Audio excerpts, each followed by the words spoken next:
असरदार है। हमें मालूम है कि जब तक हमारे पास सोना है, चांदी है, हम दुनिया में अमीर कहलाएंगे, दुनिया हमारी इज्जत करेगी, दुनिया हमें झुककर सलाम करेगी। ये क्यों कीमती है और ये हाथ से सरक गई तो हम भिख मंगे हो जाएंगे, हमारे पास कुछ नहीं बचेगा। तो इसलिए उसकी हिफाजत की जाती है।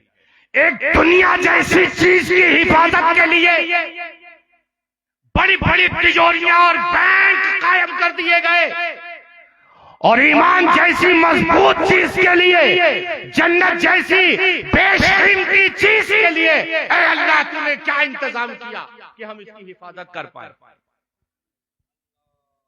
बात यहां पर है दोस्तों, ये कीमती चीज, इसकी हिफाजत कैसे की जाए?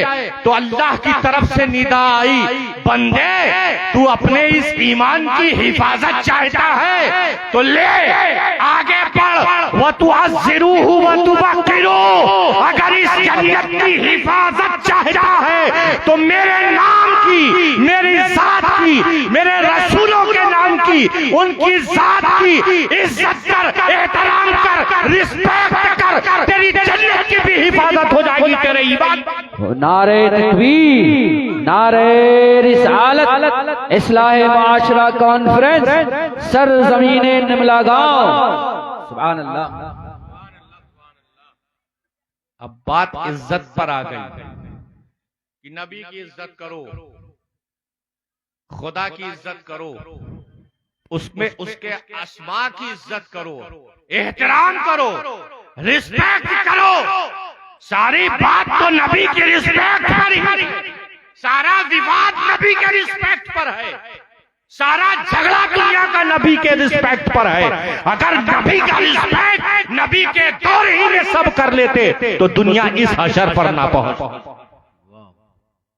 अब अल्लाह ताला नबी से रिस्पेक्ट, नबी की इज्जत करने वालों की भी पहचान कराएगा, और जो नबी की रिस्पेक्ट नहीं करते, नबी को अपने जैसा समझते हैं, कमतर समझते हैं, नबी के इल्म को दुनियावी पैमानों से नापते हैं, उनकी भी पहचान वो कराएगा, ताकि हम ईमानदारों को पता लग जाए कि हमें ईमानदारों के साथ रहना है या अबू जहल एंड कंपनी के साथ रहना है।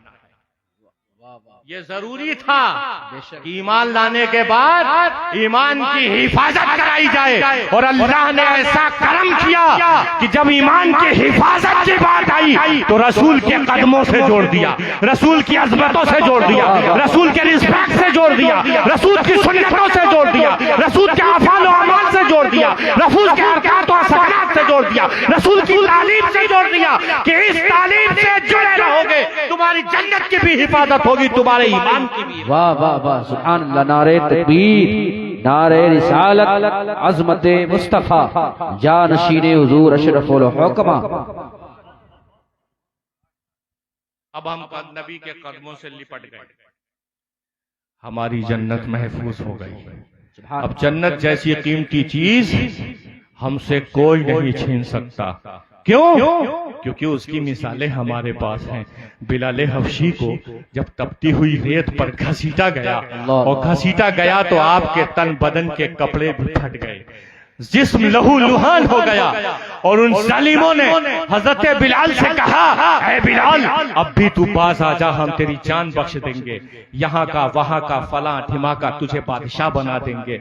तो बिलाल हबशी क्या कहते हैं मुस्कुराकर, लहू लुहान है। देखो ईमान वालों की बात, देखो जन्नतियों की बात, देखो जन्नत की हिफाजत करने वालों की बात, लहू लुहान है, मरने को तैयार है, लेकिन मुस्कुराकर कह रहे हैं कि इसने तो अब नबी का कलमा पढ़ लिया। अब बिलाल की अगर तुम रूह भी कब्ज कर लो, नबी के कलमे से वो बात नहीं आएगा, जान देना पसंद करेगा। सुभान अल्लाह। ये नबी का रिस्पेक्ट करने वाले लोग हैं, ये कलमे की हिफाजत करने वाले लोग हैं, ये हमारे लिए आइडियल हैं।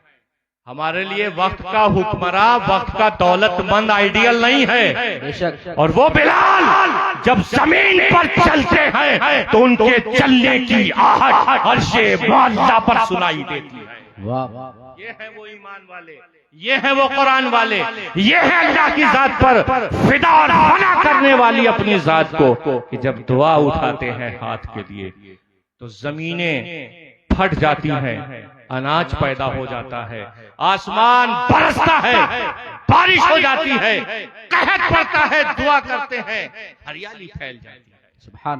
ये दौलत है ईमान वालों के पास। दुआ ऐसी मुतबर्रक चीज है कि अल्लाह के रसूल ने फरमाया कि मोमिनों का हथियार है। आप बम की बात कर रहे हो, मिसाइल की बात कर रहे हो, फाइटर जेट की बात कर रहे हो, आज के दौर में ये दुनिया की दौड़ है। दौड़ो, दौड़ना भी जरूरी है। अगर किसी मुल्क के पास 1000 फाइटर जेट है तो हमारे पास 2000 होना चाहिए, लेकिन ईमान के साथ होने चाहिए, तब वो हमारे लिए काम आएंगे। अगर ईमान नहीं रहा तो ये फाइटर जेट भी काम नहीं आएगा। क्यों? क्योंकि ईमान की वो पावर है, अगर हाथ उठा के दुआ कर दे तो सब कुछ खत्म हो जाएगा और वो जिंदा रहेगा, अल्लाह वाले जिंदा रहेंगे। एक मरतबा दुरूद पाक पढ़ें, अल्लाहुम्मा सल्ली अला सय्यिदना शफीना मौलाना मुहम्मद व तरदा बि अन तुसल्ली अलैहि सलातु व सलामुन अलैका या रसूल अल्लाह। तो अल्लाह हम तेरे हबीब की इज्जत कैसे करें? हम तो 1450 साल के बाद इस दुनिया में भेजे गए, ना हुजूर को देखा ना हुजूर के सहाबा को देखा। बात उस जमाने की है तो उसी जमाने से पता लगाना होगा कि उन सहाबा ने हुजूर की इज्जत कैसे की, हुजूर का कैसे रिस्पेक्ट किया। अगर वो ना करते तो हम कैसे करते? उन्होंने किया है तो हमें पता चला है कि ऐसे हुजूर की इज्जत होती है। तो आओ उन्हीं की वादियों में चलते हैं, उन्हीं की जात से सीखते हैं कि नबी और खुदा का कैसे रिस्पेक्ट करना चाहिए, नबी और खुदा की जात को कैसे मोहतरम समझना चाहिए। एक मरतबा दुरूद पाक